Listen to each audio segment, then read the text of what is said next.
DSI perd le contrôle, DSI créatrice de business, eh bien on va voir tout ça avec notre grand match France-Albanie. J'appelle le coach de l'Albanie, Philippe.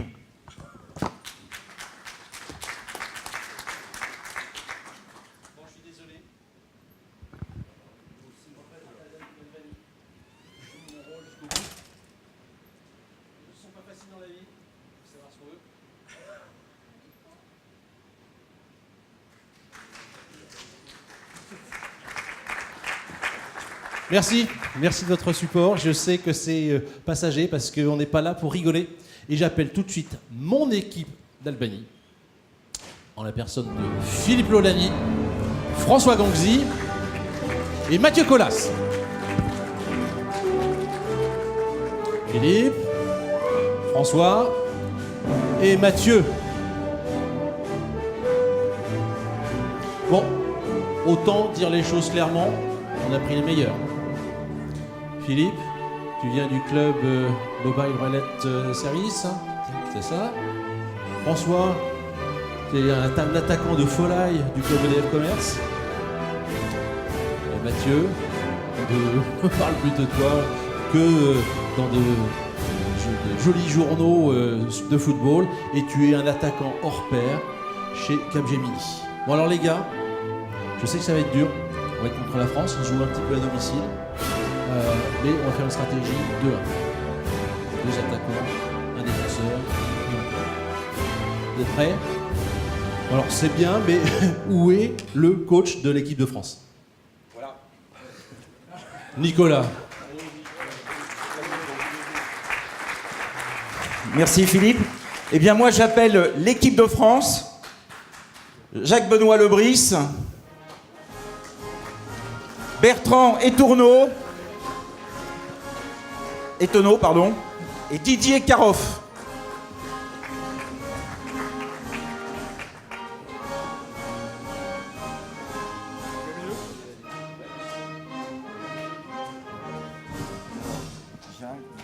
La stratégie, on envoie. Philippe, mon cher Philippe, c'est toi qui as l'engagement aujourd'hui. Voilà. Merci. Mais je t'ai fait quand même un petit cadeau pour te favoriser sur ce match. Ouais, on a fait lors de la convention du CRIP, je ne sais pas si tu connais, on a fait un micro-trottoir qui va t'aider à démarrer. Avec plaisir, nous on est prêts. Bonjour, votre DSI est-elle leader? Ah ouais. J'espère leader, mais par crainte d'être suiveur. Elle est leader. Leader. Leader. Suiveur. Elle est leader. Leader sur certaines technologies. Leader. Bah leader. Leader. Leader. Oh, leaduse plutôt. Elle est leader. Leader. Suiveuse. Suiveuse et leader en même temps. Elle est leader, clairement. Leader. Leader. Bien. Alors pour ceux qui n'avaient pas compris la question, c'est la DSI est-elle suiveuse ou leader, hein? Bon alors vous avez vu, un peu, ils ne savent pas très bien où ils en sont, hein. Il y en a qui disent leader, suiveuse. Nous on est quand même un jeune pays, on a la winning attitude. François, comment ça se passe chez EDF Commerce? Merci pour le ballon. Dans une belle boîte de 70 ans d'âge, toujours jeune comme EDF, je fais la comparaison par rapport à Facebook. Nous, on vend pas de métier SI. Hein. On a des métiers de vente qui sont, on vend de l'électricité, du gaz, des services, etc. Donc leader ou pas, la question c'est leader en quoi? Normalement, quand on arrive à vendre tout ça, en fait, on a un collectif qui joue le rôle exactement comme dans une équipe. À ton service. Et le rôle de la DSI, en fait, ça a été, au sein du collectif, très clairement sur les aspects digitaux, d'être apporteur des solutions pour faire. Sachant qu'on apprend en marchant, c'est aussi quand même un point clé, et on se prend des baffes des fois, mais heureusement, on n'a pas que des baffes, on a des succès. Et la DSI, elle est apporteuse permanente de solutions techniques, apporteuse de ce mouvement-là pour permettre à nos marketing, à nos équipes opérationnelles, à nos développeurs de services, d'amener le savoir-faire de business et pour à la fin faire des succès. Bien. Mathieu, tu complètes. Je pense qu'on a déjà bien avancé dans la zone adverse. Toi, tu as une vision un petit peu plus complète, hein. Là, on a eu l'avis d'industriel, mais toi, tu as des avis complémentaires sur d'autres secteurs d'activité. Alors, leader ou suiveuse? Coacheuse, hein, peut-être. Non, ce qu'on voit dans les transformations digitales aujourd'hui qui sont engagées, il y a un point commun dans toutes celles qui fonctionnent, c'est le vrai sponsoring de l'ADG. Après, il y a différents choix. Il y a certaines entreprises qui choisissent d'avoir des entités digitales qui sont autonomes, d'autres qui vont être suivies avec le support de la DSI. En tout cas, ce qu'on constate, c'est qu'il y a un enjeu qui est clé, c'est passer de l'idéation d'époque, c'est le sujet, je pense, de la plupart des entreprises aujourd'hui, au passage à l'échelle. Et c'est là où le DSI peut contribuer énormément, c'est comment on accélère ce passage à l'échelle en apportant des solutions, etc.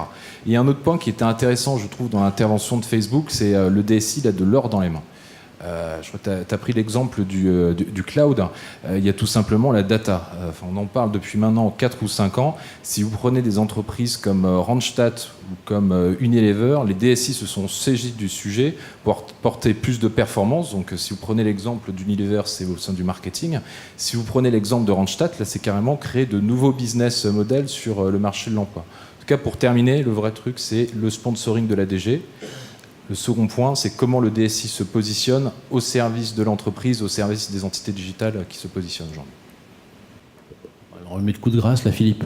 Dans le monde bancaire, pareil, on est plutôt suiveuse, leader, parce que c'est un peu le monde du legacy. Alors, qu'est-ce qu'on fait ? Bon, alors, dans le monde bancaire, moi, je suis albanais défenseur, donc un peu dur ce soir. Et donc, je dirais plutôt DSI bancaire... plutôt suiveur et on va essayer qu'il ne soit pas victime parce qu'il a de l'or dans les mains, il est dans le legacy, il a une sorte de boulet historique, mais qui n'est pas un boulet, qui est un boulet de grande valeur, qui est un boulet transactionnel, un modèle de système d'information producteur-distributeur très cadré, des transactions, du mainframe, de la sécurité, du tiers de confiance, des produits, cartes, crédits, assurances. Bon, tout est en train d'exploser parce qu'on l'a vu précédemment, là, la consumérisation, la volumétrie, il est exponentielle. Nos DSI sont linéaires, ils sont... Bon, et donc voilà, jouer la défense, c'est capitaliser sur ça, parce qu'il faut toujours être sécurisé. On peut être Facebook, Apple, machin, tout ça, mais la sécurité tiers de confiance, c'est fondamental dans les transactions. Donc ça, il faut le conserver. Et puis, on a des régulateurs. On a du réglementaire. Donc là, il a un gros boulet, là, un gros boulet, qu'il faut valoriser. C'est une opportunité, ça.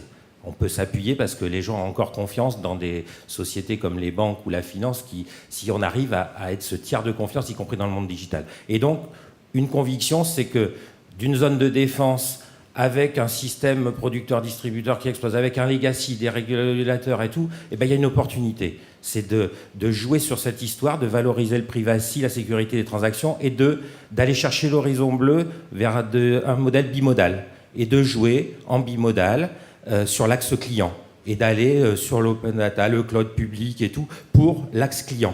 Par contre, l'axe opération, l'axe transaction, l'axe réglementaire, nos amis DSI des banques, ils doivent s'asseoir dessus avec une grande sécurité et délivrer, mais il faut aller chercher l'horizon bleu et on en discutera après. Il y a un horizon bleu possible en bimodal. Voilà une conviction. Merci, Philippe. Bon, là, je crois que l'Albanie marque un point. On peut le dire.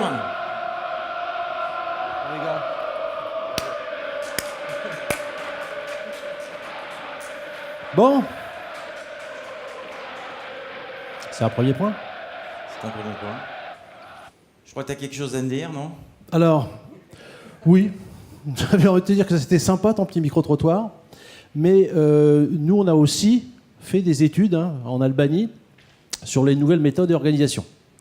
Alors, on a un petit peu questionné le DSI, et ce qui ressort de cette enquête, c'est qu'il y a, dans les nouvelles méthodes, des choses qui intéressent, qui motivent les gens. C'est l'agilité, c'est le DevOps, le Lean Startup, le multimodal. Alors, on connaît la France, c'est un petit peu un pays de tradition, pas forcément très moderne, très innovant. Qu'est-ce que vous avez à répondre à ça ? Allez, cadeau. L'enquête albanaise. Bon.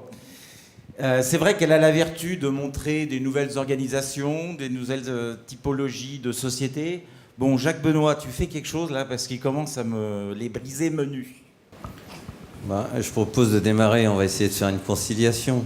Je ne pense pas qu'il y ait un modèle unique. Je pense qu'il y a des modèles d'entreprise et il y a des problématiques différentes. Il peut y avoir du trimodal, du quadrimodal. Je pense que c'est pas en imposant un modèle, justement, on sort de modèles préétablis. C'est pas le moment d'aller en réimposer tant qu'on ne sait pas exactement comment ça marche. Donc, première remarque, n'essayons pas d'établir des modèles définis, essayons plutôt de regarder comment la première partie à laquelle vous avez répondu, c'est-à-dire l'animation et le leadership peut être partagé avec les métiers. Les métiers aujourd'hui ont le même problème que nous. Ils voudraient aller plus vite, mais ils sont aussi coincés dans leurs orthodoxies. Donc on n'est pas tout seul, c'est pas l'IT contre le reste du monde, c'est pas un digital office contre le reste du monde. Donc moi j'ai voté pour créer un digital office, j'ai créé un espace dans lequel le métier et les gens de l'informatique peuvent travailler dans un monde un peu plus libertaire. Le but c'est surtout pas de les cloisonner dans des budgets, c'est de les laisser open. Et quand ils ont des bonnes idées, c'est de les financer. Ça casse un peu les codes classiques du CAPEX management, du portfolio management. Mais voilà, c'est des endroits où il y a un baby-foot et où les gens ont envie de venir jouer. Et notre job, c'est ça, hein, c'est de mettre ça en place. Et puis une fois qu'il y a une bonne idée, c'est de le leader, d'accord, pour l'industrialiser. Et c'est là où les difficultés commencent. Parce qu'en général, la bonne idée d'une business unit dans un groupe, c'est pas forcément la même que les 15 autres business units. Voilà, rapidement. Donc je suis pour la cohésion. Donc à certains moments on anime, à certains moments on lead. Mais surtout ça doit se faire sans modèle préétabli. On reviendra après sur l'agilité. Merci Jacques Benoît. C'est intéressant parce que dans tes propos, il y a cette notion d'innovation, de start-up. Alors on a la chance d'avoir Criteo, qui est une société digitale native, donc une start-up à part entière. Comment ça se passe chez toi, Didier ? Bonjour, donc nous sommes évidemment sur un métier qui est très agile, de par la société Criteo, où tout se passe en quelques dizaines de secondes.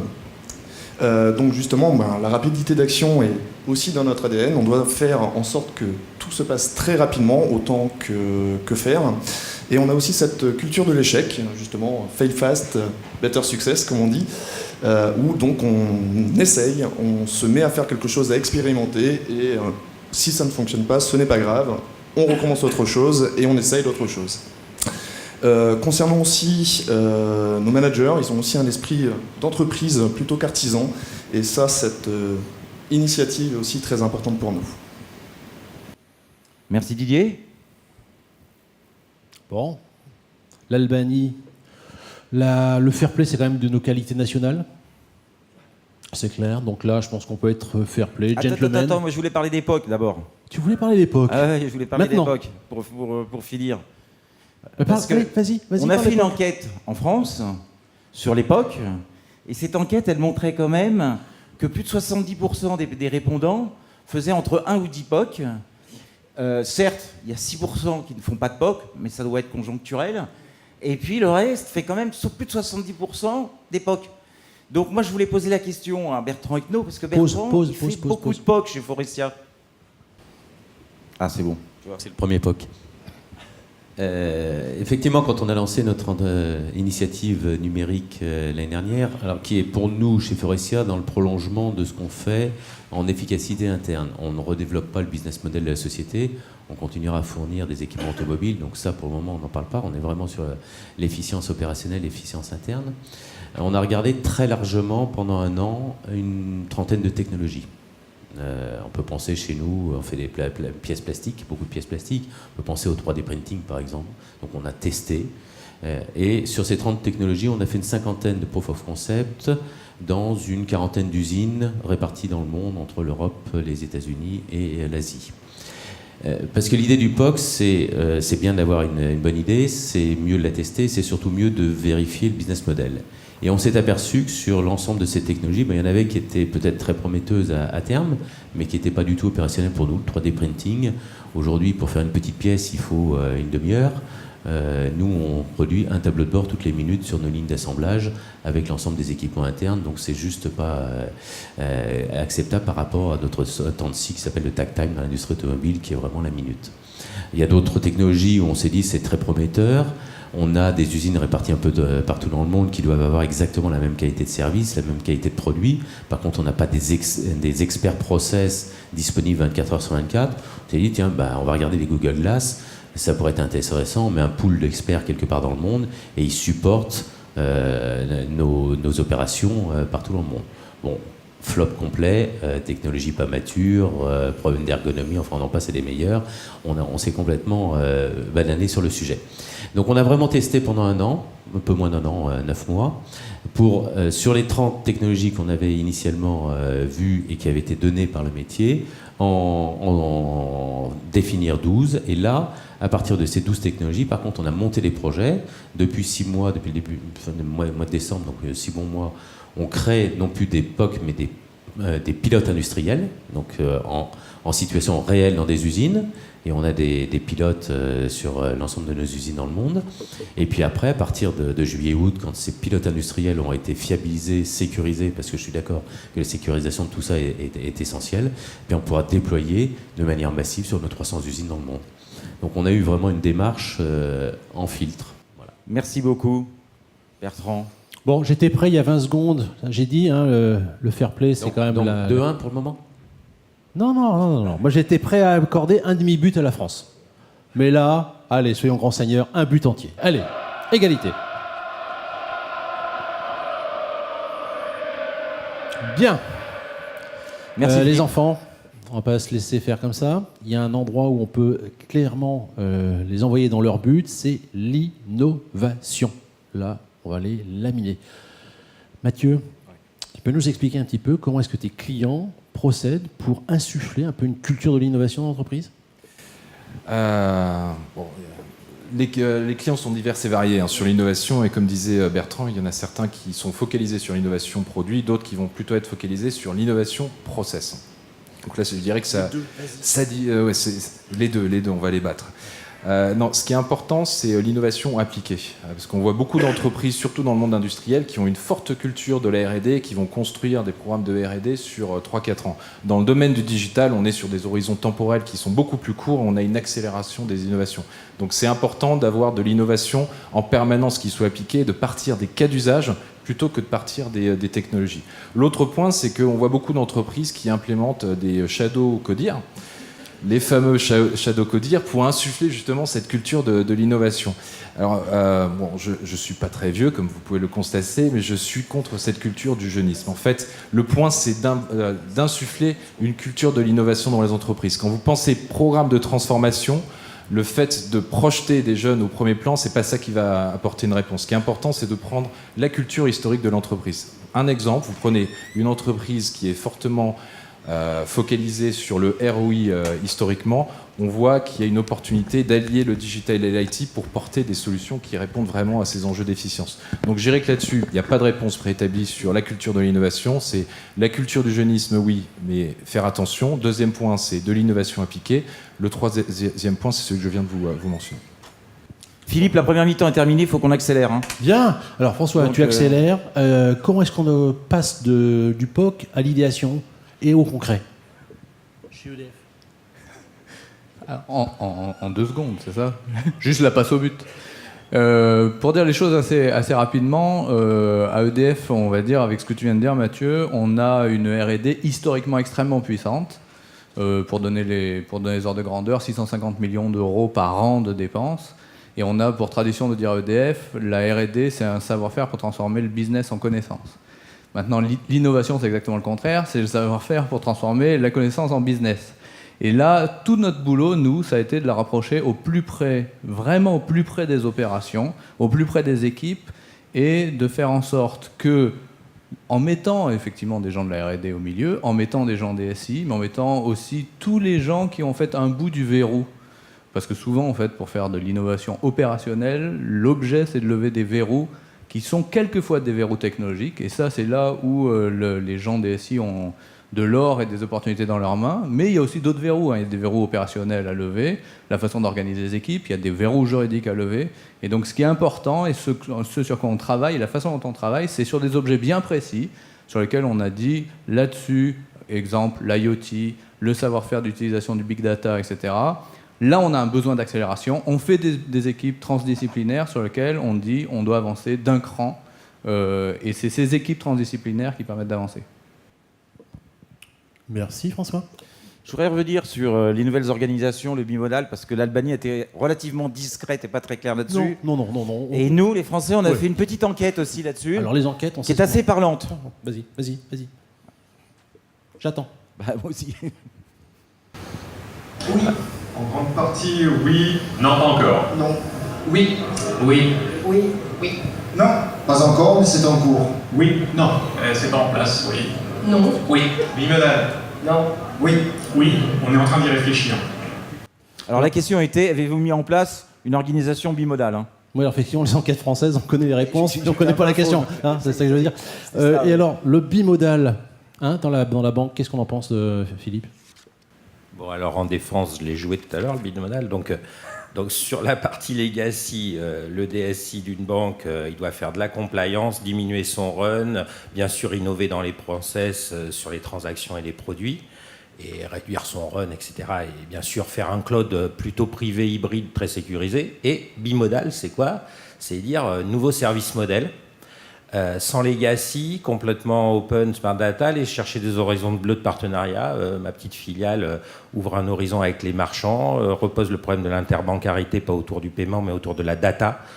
Comment faire une customer journey avec vraiment un parcours de data et une sécurité de l'identité jusqu'au process de livraison complètement sécurisé. Banque, finance, tiers de confiance. On pense que ça, c'est un mode bimodal dans lequel la banque qui traite des gros volumes de données, où les banques peuvent devenir des software compagnies. On voyait le monsieur de Facebook précédemment qui revient vers le B2B. Ben, oui, la consumérisation, elle évolue. C'est exponentiel. Le time to market fait qu'on ne pourra pas répondre à tout le réglementaire, à toute la compliance produit, contrat, process et aux innovations de cross-sell classiques, sans mettre à côté aussi des billes et de l'argent et de l'intelligence et de l'investissement pour ouvrir l'horizon partenarial, cloud public, API de service, nouveau modèle de run, nouveau modèle de KPI, nouveau modèle aussi de partenariat. Nous, chez BNP, on a BP2I, partenariat de production avec IBM, par exemple. Si je prends derrière, comment reformater en bimodal la contractualisation et les accords avec les grands prestataires de l'informatique. Voilà, ça c'est ça le bimodal. On y croit. Merci Philippe, c'est tout ce qu'on avait à dire sur le sujet.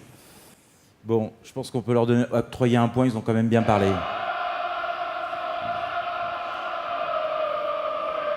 « 2-1 les gars. Alors, le petit tacle moisi hein, sur le bimodal, c'était facile. Alors, puisqu'on en est là, hein, 2-1, moi je dis, en Albanie, on parle pas mal du digital, du CDO, machin. Par contre, en France, on n'entend pas parler du tout. Alors, vous faites rien sur le sujet? Je te savais retort, mon ami. Et justement, on a préparé quand même un petit slide, si tu sais lire. Voilà. Donc, en gros, c'est au sein des grandes entreprises françaises, sur l'ensemble des entreprises par tranche de budget des DSI, donc de 0 jusqu'à 500 millions d'euros, eh bien, on voit que sur la tranche des grandes entreprises, plus de 80% a déjà une direction digitale en place. Et même les petites PME, c'est presque 30% déjà en France, mon petit l'Albanais. Hein. T'as des preuves de tout ça ou c'est juste de la flûte Non, c'est des preuves, c'est une enquête du CRIP. Donc ça ne peut s'avérer que vérace. C'est vrai. Bon, Jacques, Jacques, Benoît. Là, il ne faut pas se laisser faire. Qu'est-ce que tu penses du CDO? Alors, tu m'as raconté un truc sur Solvay entre le CDO et le DSI. C'était très intéressant sur cette fonction qui est cumulée, je crois. Ouais. Alors, juste en réponse à nos amis albanais qui apparemment ont un peu peur de se faire battre, pour faire simple... On mène. Oui, je pense qu'on va gagner, ça c'est à peu près tout vu. Je crois que sur le CDO, on est, comme on l'a vu tout à l'heure, sur un espace d'innovation, on est sur un espace d'animation. Et je pense que les entreprises, à nouveau, peuvent décider de mettre leur CDO en direction générale ou le confier à quelqu'un qui existe. Bon, il se trouve que chez Solvay, j'ai pris l'initiative d'aller animer cette famille, de créer un digital office, de poser un certain nombre de moyens pour faire que les métiers, l'ingénierie et le commerce se rencontrent, et puis qu'on anime ces POC, ces pilotes, et qu'on mette en route aujourd'hui ces transformations. Ça a été dit tout à l'heure par Facebook, je crois, on est là pour créer du chiffre d'affaires. On est là pour faire que l'entreprise soit plus performante, soit par des nouveaux métiers, soit par les métiers existants. La vraie question, c'est comment vous faites que cette innovation, comment vous la mettez en place au cœur des activités existantes sur lesquelles les gens ont du mal à libérer de l'espace. Donc pour moi, la grande problématique est toujours la même. Si vous mettez un CDO, il faudra lui donner un budget. Si on lui donne un budget, il faudra le suivre, il faudra comprendre. Je trouve que pour aller jusqu'à ce niveau de maturité-là, il faut être très fort. Je préfère faire démarrer des gens en disant qu'on trouvera les budgets nécessaires à la réussite de leurs initiatives et que surtout on ne met pas des contrôleurs pour commencer et des NPV, parce que si on démarre dans cet axe-là, on bloque un peu toute l'organisation. Donc je prône et je propose, après chaque entreprise verra en fonction de sa maturité, mais je crois que le souci d'espace et surtout de ne pas cantonner ça dans des problèmes budgétaires, c'est une grande partie de la réussite de l'initiative. Mettre une personne dédiée avec un budget, c'est déjà des bagarres en interne qui démarrent. C'est un extraordinaire esprit. Alors chez Forestia, Bertrand, comment ça se passe, CDO, DSI? Alors pendant toute la période de phase, on avait quelqu'un de dédié mais qui n'avait pas de budget, c'était moi qui l'avais. Donc il fallait bien qu'on coopère, ça a permis d'avancer. Je crois que ça a été, Mathieu, une des forces. Aujourd'hui, dans la phase de réalisation, c'est clairement, de toute façon, c'est la continuité numérique de l'entreprise. Et ce sont que des projets comme on les fait aujourd'hui dans la direction informatique. Alors il faut aller plus vite, il faut être plus attentif aux besoins du métier. Il faut surtout donner un espace au métier pour pouvoir tester de nouvelles idées en permanence. Mais globalement, c'est la continuité de ce qu'on fait. Donc effectivement, c'est totalement intégré. Et dans une digital native, comment ça se passe, Didier? Eh bien, ça se passe que le bimodal, justement, ne se pose pas trop comme question, puisqu'on n'a pas vraiment de legacy. On est une entreprise assez jeune, et la production IT est vraiment le core business de Criteo. Donc, clairement, c'est une entreprise digitale, tout est digital chez nous, et natif. Justement, à propos de population jeune, etc., ça me fait penser un peu aux ressources humaines. Comment ça se passe chez Forestia, la relation RH, DSI, comment vous embarquez les ressources humaines dans vos programmes? On a 4 grands domaines dans notre programme numérique, dont un est la direction des ressources humaines, avec plusieurs problématiques, mais une problématique de pouvoir former des gens partout dans le monde. On a 300 usines sur 34 pays, quand même, donc il faut quand même arriver à former les gens, et on veut les former de manière homogène. Et puis, dans une entreprise traditionnelle qui n'est pas forcément très attractive pour les jeunes générations, il faut qu'on rende cette société attractive, donc il faut qu'on offre de nouvelles facilités de travail. Si l'environnement de travail, c'est un vieux PC avec son Outlook, ça ne va pas vraiment faire flipper les jeunes qui sont Facebook. Et donc, il faut qu'on rénove complètement. Donc, on a une grosse réflexion autour du numérique pour la collaboration au sein de la société. Merci Bertrand. Tu as quelque chose à me dire, Philippe? Non, moi je suis honnête, je suis fair play, je dis allez, égalité.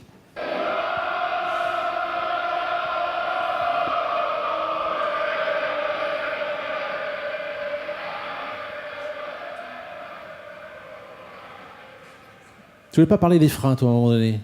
Si, qu'est-ce que tu veux que je te dise sur les freins? Que tu me passes une slide, déjà. Voilà. Non, les freins, effectivement, il y a quand même 3 freins sur l'innovation.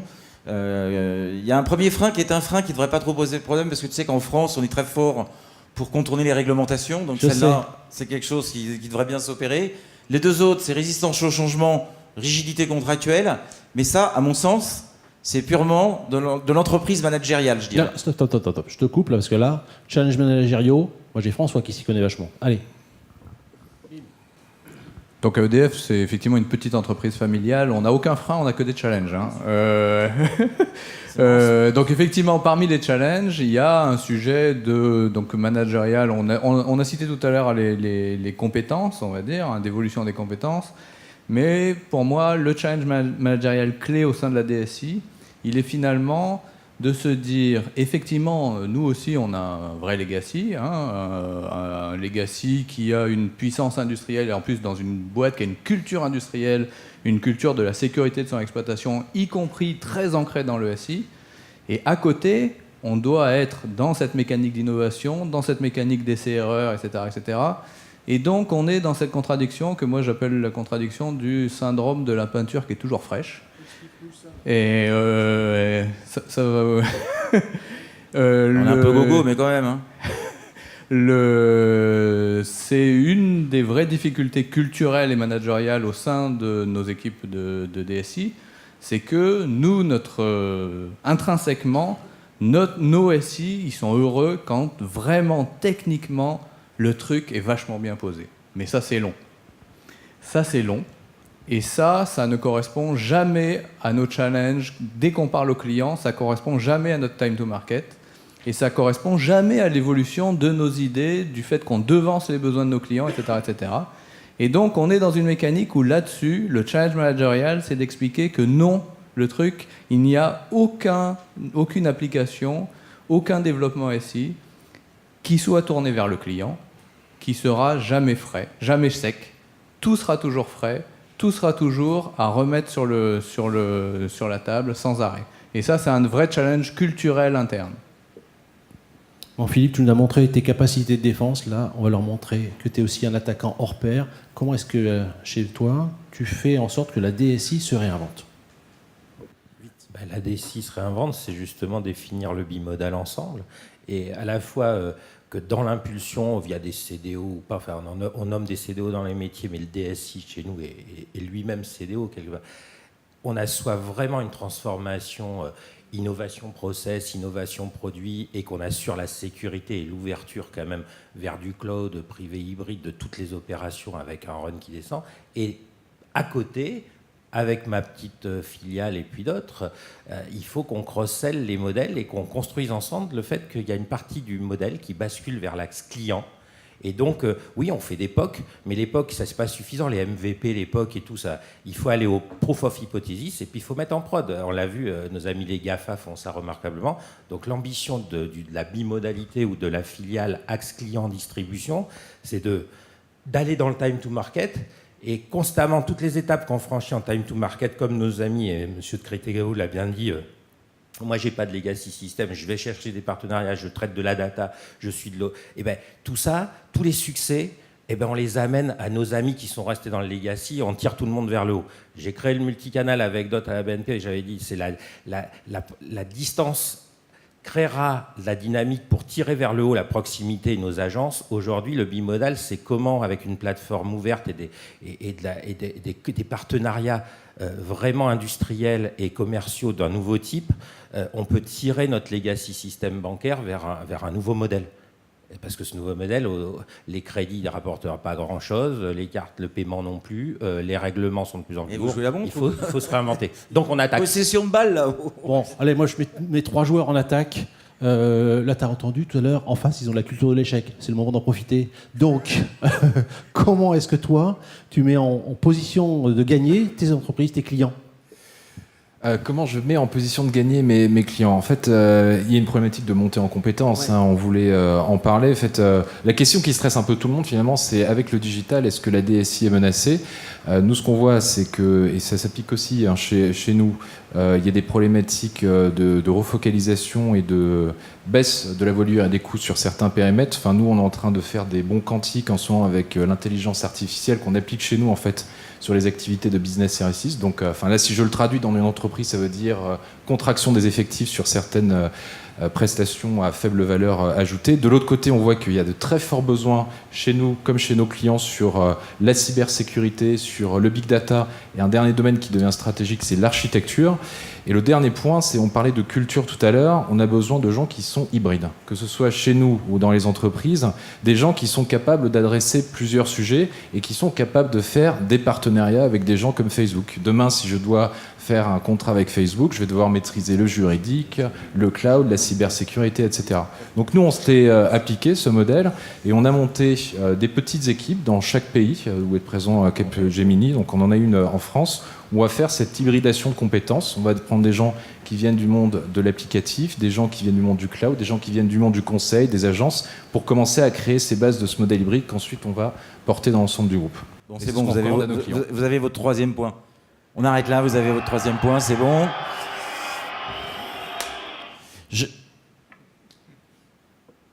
Jacques Benoît, c'est quoi une DSI agile ? Agile ou habile ? Bon. Non, pour répondre, on parle beaucoup d'agilité. Moi, je ferai court parce qu'on est en retard. L'idée, c'est d'éviter aussi de gesticuler. Je pense qu'il faut organiser un peu cette agilité. On a des gens, ils ne sont pas nés hybrides, ils n'ont pas forcément envie d'aller passer des après-midi et essayer de trouver des nouvelles applications avec le business. Et comme on a dit, ils aiment bien faire atterrir des trucs qui volent correctement et ils n'aiment pas trop voir leurs trucs décoller et s'écraser un peu plus loin. Donc c'est vrai qu'il y a un gros challenge qui est de trouver cette agilité. Ça, c'est en mélangeant des gens d'origines différentes. Il faut abandonner les bacs +5 qui sont parfois trop cortiqués. Il faut amener d'autres horizons, des commerciaux au milieu de tout ça, qui de temps en temps bousculent un peu la façon de vendre nos idées. Et je répète, agilité, c'est pas gesticuler, parce que les métiers n'aiment pas quand même qu'on soit pas au rendez-vous. et que les choses s'écrasent un peu trop vite quand on les a mal posées. Voilà. Donc nos informaticiens auront des vies différentes, ils auront des outils différents, ils auront des relations avec le métier qui seront assez différentes de ce qu'on a connu. Et il faut qu'on arrive à garder nos méthodologies, mais en les rendant les plus invisibles possibles, d'accord, pour nos métiers. Voilà. Brillant, bravo. Justement, Jacques Benoît et les autres, enfin surtout la France d'ailleurs, on a fait une dernière petite enquête, un dernier micro-trottoir à la convention du CRIP. Avec la question ou pas ? Juste les réponses ? Alors, la question, je pense qu'elle y sera, c'est... Alors, je vais la donner Au cas où, on ne sait jamais. Quelle est la ressource que vous souhaiteriez le plus après... Les architectes designers. De l'innovation, et l'innovation autour de la digitalisation. Très pluridisciplinaire. Plutôt transverse. Les architectes. Des têtes bien faites. Les UX designers et les spécialistes big data. Innovateurs. Data scientist. Des gens talentueux avec une tête bien faite. Les service managers. Des consultants pour la transformation. Service manager, oui. Process manager. Chef de projet. Les geeks. Le mouton à 5 pattes. Les data scientists. Des compétences, on va dire, d'architecture, d'urbanisme. Développeurs. Nicolas Courreau-Philippot. Très, très talentueux, le président. Je ne sais pas ce que tu en penses, Philippe. Merci. Dernier coup, on va leur donner le coup de grâce à l'Albanie. Didier, oui. Justement, dans une digital native, comment recrute-t-on ? Parce qu'il faut avoir un esprit quand même habile, pour reprendre le terme de Jacques Benoît. Oui, tout à fait. Et puis un esprit geek, un esprit entreprenant, un esprit innovant. Aussi. Alors, dis-nous tout ça. Droit au but, on ne recrute pas que des petits jeunes sortis d'école. Droit au but, parfait. Première chose. Donc en effet, on a un process de recrutement qui est pas élitiste, mais tout de même assez fort. Il y a plusieurs types de recrutement, donc 5 interviews par exemple. Ensuite, on a donc des onboarding, des sessions de training, énormément d'initiatives à l'intérieur de la société pour motiver et conserver cette motivation et cette innovation. Et considérant donc sur les profils des personnes, on a vraiment un petit peu de tout type de personnes, mais ce sont généralement des personnes qui ont une grosse appétence pour la technologie, pour la technique, mais aussi ce que nous on appelle le culture à filtre, c'est-à-dire que ce sont des personnes qui, lorsqu'on les recrute, on recherche aussi ça, à savoir s'ils peuvent fitter justement avec les personnes de la société, avec ses collègues, aussi bien ses collègues qui se trouvent dans son équipe que en l'intérieur de Crypto M. Donc grossièrement et concrètement, nous misons évidemment sur la technique, mais aussi très très fortement sur l'humain pour Crypto. Merci beaucoup. Ça achève. But accordé. Voilà, je vais t'entendre t'ai dit, dire le ça. fair play, c'est la qualité 3-0. nationale. 3-0. 3 partout, pardon. Non, 3-0, c'est celui de ce soir, France-Albanie. Merci à vous tous. Il nous reste à remercier nos joueurs qui se sont prêtés au jeu. Extraordinaire. Ça a été préparé depuis longtemps aussi, il faut voir ça. Merci à vous tous. Et nos joueurs seront présents durant le cercle I, donc vous pourrez avoir des autographes, discuter avec eux, enfin avoir tout ce que vous voulez. Hein. Le t-shirt, on peut s'arranger. Voilà. Messieurs, merci beaucoup. On se fait un petit check. Allez.